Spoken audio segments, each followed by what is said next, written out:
आपने बलबन का नाम तो सुना होगा। बलबन गुलाम वंश का एक महान शासक रूप में जाना जाता है, लेकिन उस जमाने में महानता का परिचय क्या था? जिसने जितना ज्यादा खून बहाया ना, उतना ज्यादा महान होता था। बलबन आपने सुना होगा, गियासुद्दीन बलबन गुलाम वंश का, क्योंकि 1266 में गद्दी पे बैठा था। लेकिन बलबन महान बना कैसे? अब आप ध्यान दीजिए, बलबन 40 गुलामों का सरदार था। यानी गुलामों का मतलब क्या? पहले गुलाम, चूंकि गुलाम वंशी था, दास वंश गुलाम वंश की स्थापना 1206 में हुई थी, तो 1206 में गुलाम वंश के उसी का शासक था बलबन। अब प्रसिद्धि का कारण क्या, वो सुनिए आपको। तो होता क्या था कि जो व्यक्ति जिसका गुलाम हुआ, अपने मालिक काट के बन गया, गद्दी बैठ गया। तो 1266 में जब बना तो बलबन 40 गुलामों का सरदार था, यानी ये 40 दोस्त थे इसके, जो सब गुलाम थे। अब उसी में से एक बलबन, इसने क्या किया कि अपने मालिक को मारकर खुद गद्दी पे बैठ गया। अब 40 गुलाम थे, उन्होंने कहा कि भाई कल तक तुम मेरे साथ शराब पिया है, बैठा है, मस्ती किया है, और आज तुम राजा बन गया, मैं तुम्हारी सत्ता स्वीकार नहीं करूंगा।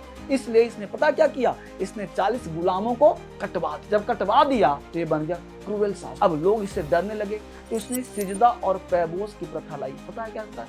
ये अपने किसी भी, आप बताऊं कहानी आपको, अगर अपने चपरासी से मिलता था ना ये, तो पूरे ड्रेस के साथ मिलता था भाई साहब। बताऊं क्यों? क्योंकि ये अपने आप को राजा साबित करना चाहता था। ये क्रूएल बहुत ज्यादा था, ये किसी की बात मानता नहीं था। यानी गुलामों कटवा दिया और अकेले शासक बन गया। जब कोई मिलने से आता था तो उसने कहा था, पैर चूमो फिर मेरे से बात करो, सिजदा और पैबोस, यानी पैर चूमो पहले बात, यानी पहले अधीनता को स्वीकार करो, तब मेरे से बात करो। कहने का सेंस है कि जब आपको शासन करना होता है, अपने आप को प्रूफ करना होता है, तो प्रूफ करने के लिए, राजा साबित होने के लिए आपको सबसे अलग दिखना पड़ता है।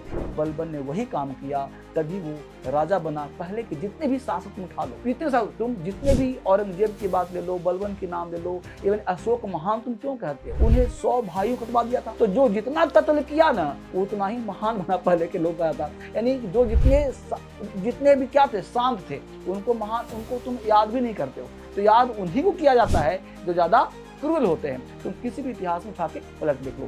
तो इस तरह से फैक्ट के साथ साथ आपके लाइफ में भी चेंजिंग देखना पड़ेगा कि आप किस तरह से अपनी लाइफ को जीते हो। महानता हासिल कैसे की जाती है वो देखना आपको। महानता बनने के लिए आप अपने अंदर के तत्व को कैसे मार रहे हो, जो आपके अंदर बलबन बैठा हुआ है, उसको कैसे क्रूएल से मारते हो और कैसे आप महान बनते हो। आज के जीवन का यही लक्ष्य है, यही पहचान।